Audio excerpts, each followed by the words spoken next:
Is this still a market you feel that can be constructive to the upside, given what we've seen? Yeah, we would actually be invested in this market at this point in time. We believe that overall the economy will continue to improve. Yes, on the healthcare front, there'll be 2 steps forward, 1 step back. Regional closures will eventually happen. But overall, investors should not get rattled by that. We believe the global backdrop of global growth going into 2021 will gradually improve. And based off of the fiscal as well as monetary backdrop, we think that the upside is rather substantial over the next 2 years. All right, so if the upside is substantial, do I just buy the S&P 500 ETF or mutual fund, or are there places that are going to do even better, say mega cap technology or communication services? Yeah, great question, Dominic.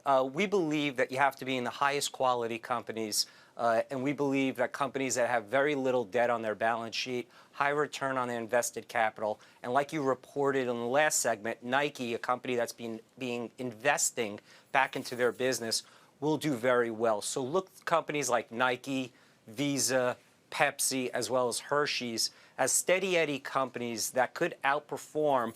But you have to keep a viewpoint of 3 to 4 years out. You have to be an investor here. You should not be a trader. We're cautioning investors not to trade this type of market. So in this kind of an environment, it wasn't that long ago we were saying, and this was during the depths of the COVID pandemic, we said there was going to be a focus not so much on earnings because there was no clarity around earnings whatsoever. It was going to be on balance sheet and quality.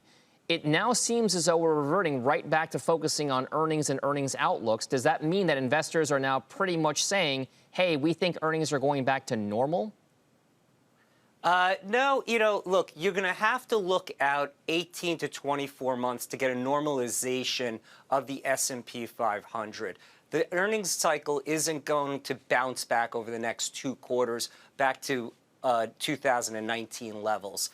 So I think where the market is trading right now is on a gradual improvement within earnings in 2000, but you have to look at the 2021 numbers as well. It's looking at some of the healthcare markers, for example, therapeutics, at-home therapeutics, hospitalization therapeutics, as well as a potential vaccine. Then they're putting into that, where they think global growth will be in the later half of 2021. And that's what the market's really trading off. Hey, Chad, we've got just about 20, 30 seconds here left. Talk about the banks. It's a big focus right now, given the Fed stress tests. Are they still investable? Yeah, they are investable. And one that is investing in there has to believe, though, that the curve will start to steepen over the next 12 months. So you can find some very good buys. You have to be a patient investor. And that's the critical message, is that you have to be patient. But we believe that the banks are sturdy, their balance sheets are sturdy, and dividends will grow. But you have to look out 2 years.